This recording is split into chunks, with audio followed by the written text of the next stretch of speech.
Yes, students. Hope you are fit and fine at your home. Today, your next topic is Q. We have completed with stack. Now, next chapter is Q. Q, what is the definition of Q? Q is a linear, non-primitive data structure. Right? First line clear है सब बच्चों को. उसके बाद main इसका features क्या होते हैं? It follows the property of FIFO. FIFO stands for first in, first out. That means the element which is inserted first will be removed first. Right? It has two ends. Two ends कौन कौन से होते हैं? Front end and rear end. The element which is inserted will be at rear end and the element will be removed from front end. इसके दो and होते हैं, front end और रियर एंड. रियर एंड से हमेशा हम insertion करेंगे और फ्रंट एंड से हम हमेशा डिलीशन करेंगे. ठीक है, ये क्लियर हो गया आपको. स्टैक जो था वो लीफो था, क्यू जो है वो फीफो है. फीफो में क्या होता है? First in first out. Means जो एलिमेंट सबसे पहले इंसर्ट किया जाएगा वही सबसे पहले रिमूव किया जाएगा. अब इसका एग्जाम्पल मैंने आपको बताया था, person standing at Q eight railway counter, बस काउंटर. और आपने एक एग्जाम्पल लिया था हमने क्लास में कि अगर आप मेस में खड़े हैं, काउंटर पे खाना लेने जा रहे हैं, तो जो बच्चा सबसे पहले आगे खड़ा होता है अपनी प्लेट लेके खाना लेने के लिए, वही सबसे पहले लाइन से बाहर जाता है. तो जो बच्चा पहले आएगा वही पहले जाएगा. That is the main example of Q. अब आता है कि क्यू को हम रिप्रेजेंट कैसे करते हैं. Queue can be implemented by two ways, array और linear data structure, link list data structure. ठीक है, अब क्यू के अंदर देखो क्या होता है कि जब हम एरे के फॉर्म में इसको रिप्रेजेंट करते हैं, एरे के फॉर्म में क्या होता है? A0, A1, A2, A3 up to so on. जितने भी हमने साइज डिक्लेयर किया होता है उतने साइज तक हम उसमें एलिमेंट्स को इंसर्ट कर सकते हैं. इनिशियली क्या होता है हमारे पास? F is 0 and R is 0. That means front end 0 है और रियर एंड 0 है. जब भी फ्रंट एंड 0 और रियर एंड 0 होगा, इसका मतलब क्या होगा? जो हमारी क्यू है वो क्या है? एम्प्टी है. उसके अंदर कोई भी एलिमेंट हमारा एग्जिस्ट नहीं कर रहा. हमने सिर्फ क्यू को क्रिएट किया हुआ है और उसके अंदर हमने कुछ नहीं किया. ठीक है, अब कौन कौन से ऑपरेशन हो सकते हैं, या हम ये कह सकते हैं कि उसकी की टर्म्स कौन कौन सी हो सकती हैं. की टर्म्स क्या है? Noel. Noel is a number of elements, की कितने नंबर ऑफ मैक्सिमम एलिमेंट्स आप एक क्यू के अंदर इंसर्ट कर सकते हो. फ्रंट एक की टर्म है, एक पॉइंटर है जो क्यू के अंदर जो एलिमेंट डिलीट होना होता है उसको पॉइंट करता है, या जब फर्स्ट एलिमेंट हमारा इंसर्ट होता है उसको पॉइंट आउट करता है. रियर क्या है?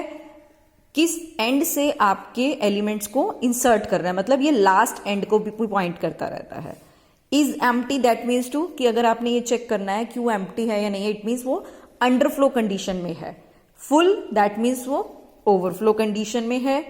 क्रिएट, आपने क्यू को क्रिएट करना है, सिंपल. इंसर्ट, कोई भी एलिमेंट इंसर्शन के लिए. डिलीट ऑपरेटर, कोई भी एलिमेंट को रिमूव करने के लिए. राइट? तो ये था हमारा क्यू का एक बेसिक स्ट्रक्चर कि क्यू होता क्या है. अब हमने करना है एल्गोरिथम्स. एल्गोरिथम किस किस के करने हैं आपको? दो एल्गोरिथम करने हैं, insertion in Q and deletion in Q.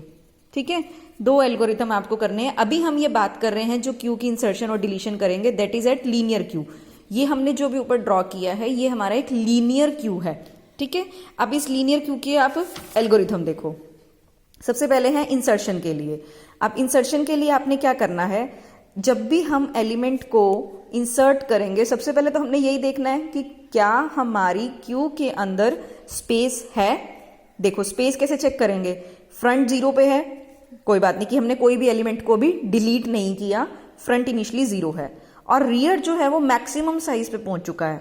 Maximum size पे पहुंच चुका है, इट मीन्स क्या हुआ कि क्यू के अंदर सारे एलिमेंट्स फुल हो चुके हैं, तो हमारा ओवरफ्लो कंडीशन होगी. या फ्रंट जो है वो रियर +1 पे पहुंच गया, मीन्स फ्रंट जो है सारे एलिमेंट्स को डिलीट करता करता लास्ट पोजीशन पे पहुंच चुका है, तब भी हमारा क्यू क्या है? ओवरफ्लो केस में आ जाएगा. राइट? नेक्स्ट क्या है? इनिशियली हमने ये चेक करना है कि क्यू हमारी एम्प्टी तो नहीं है. फ्रंट नल पे है, तो इसका मतलब फ्रंट 0 है, रियर 0 है, F 0 है, R 0. हमने कहा कि क्यू हमारी क्रिएट तो हो गई है, बट कहां पे है? वो एम्प्टी स्टेट पे है. अदरवाइज क्या होगा? रियर जो है, रियर मैक्सिमम साइज पे हो गया, तब भी हमारे पास वो क्या हुआ कि हमारा जो क्यू है वो लास्ट स्लॉट में आ चुका है. इस केस तक हम कोई भी एलिमेंट को इंसर्ट नहीं कर पा रहे हैं. अदरवाइज अब अगर ऐसा केस नहीं होता है तो हमने क्या करना है, जैसे सपोज करो हमारी क्यू जो है वो यहां तक फुल हो चुकी है। जब यहां तक फुल होगी इसका मतलब क्या है कि आर हमारा 4 को पॉइंट कर रहा है। हमने न्यू स्पेस क्रिएट करना है। न्यू स्पेस क्रिएट करने का मतलब क्या हुआ कि आर का पॉइंटर इंक्रीमेंट कर जाएगा, आर 5 होगा तभी तो हमारा न्यू एलिमेंट यहाँ पे इंसर्ट होगा। जैसे ही हमारा न्यू एलिमेंट इंसर्ट हुआ इसका मतलब रियर इंक्रीमेंट हो गया, तो रियर की न्यू पोजीशन क्या बन जाएगी, रियर प्लस 1। रियर प्लस 1 का न्यू पॉइंटर रियर पे सेट हो गया। इट मीन्स अब रियर जो है हमारा वो 5th लोकेशन पे पहुंच चुका है। तो जो हमने न्यू एलिमेंट इंसर्ट करना है उसको क्यू के रियर पॉइंट पे हम इंसर्ट कर देंगे, क्योंकि हमने स्टार्टिंग में यही किया कि रियर पॉइंट पे ही हम क्यू की इंसर्शन करते हैं। ठीक है बच्चे, ये तो हो गया आपका इंसर्शन का एल्गोरिथम। अब बात आती है कि अगर हमने करना है डिलीशन का एल्गोरिथम। डिलीशन में हम सबसे पहले क्या चेक करते हैं, कोई भी डेटा स्ट्रक्चर है, स्टैक, क्यू, लिंक लिस्ट, आपने सबसे पहले ओवरफ्लो और अंडरफ्लो की कंडीशन चेक करनी है। ओवरफ्लो हमेशा इंसर्शन के केस में चेक करोगे और अंडरफ्लो हमेशा डिलीशन के केस में चेक करोगे। अब देखो हमने डिलीशन का केस लिया। डिलीशन के केस में क्या कह रहे हैं कि हमने कोई एलिमेंट को रिमूव करना है। अब अगर क्यू के अंदर कोई एलिमेंट होगा ही नहीं तो आप डिलीट किसको करोगे, तो सेम यही कंडीशन अगर फ्रंट जो है वो नल पे है, इट मीन्स क्यू एम्प्टी है। क्यू एम्प्टी है तो हमारी अंडरफ्लो कंडीशन पे है, हम कोई भी एलिमेंट को डिलीट नहीं कर सकते, हमारा प्रोग्राम जो यहीं पे एंड हो जाएगा। अब कि हमने कौन से एलिमेंट को डिलीट करना है, इट मीन्स सबसे पहले हमें एलिमेंट उठाना है। इंसर्शन के केस में पोजीशन बनानी है, फिर उस पोजीशन पे आपने एलिमेंट इंसर्ट करना है। डिलीशन के केस पे पहले एलिमेंट पिक करना है, फिर उसकी पोजीशन को एम्प्टी करना है, देन उसको पॉइंटर को इंक्रीमेंट करना है। अब हमने क्यू के फ्रंट से कोई भी डेटा उठा लिया, मीन्स कोई भी आइटम उठा ली जिसको हमने रिमूव करना है। इस फ्रंट को उठा लिया।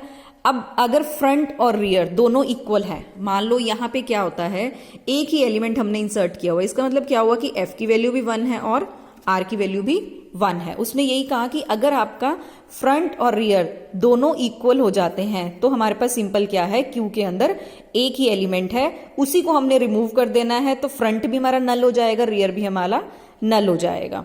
राइट, तो जैसे ये नल हो गए तो हमारी क्यू का एलिमेंट भी डिलीट हो जाएगा। अदरवाइज क्या होगा, फ्रंट अगर मान लो मैक्सिमम क्यू पे है, मैक्सिमम क्यू का मतलब क्या होगा कि लास्ट एलिमेंट है, कि हमने इसको भी डिलीट कर दिया, इसको भी डिलीट कर दिया, इसको भी डिलीट कर दिया, सारे डिलीट करते करते मान लो अगर रियर की वैल्यू यहाँ 6 थी तो फ्रंट की वैल्यू भी 6 हो जाएगी। वो कहते हैं कि अगर आपका फ्रंट जो है वो मैक्सिमम वैल्यू पे है तो हम उसका पॉइंटर जो है 1 सेट कर देंगे। अदरवाइज ये वाली कंडीशन नहीं होती है, यही कंडीशन चलती आ रही है, तो फ्रंट जो है फ्रंट प्लस 1। फ्रंट प्लस 1 का मतलब क्या हुआ कि लेट सपोज आपकी एफ की वैल्यू यहाँ पे 2 थी और आर की वैल्यू जो है वो 5 है।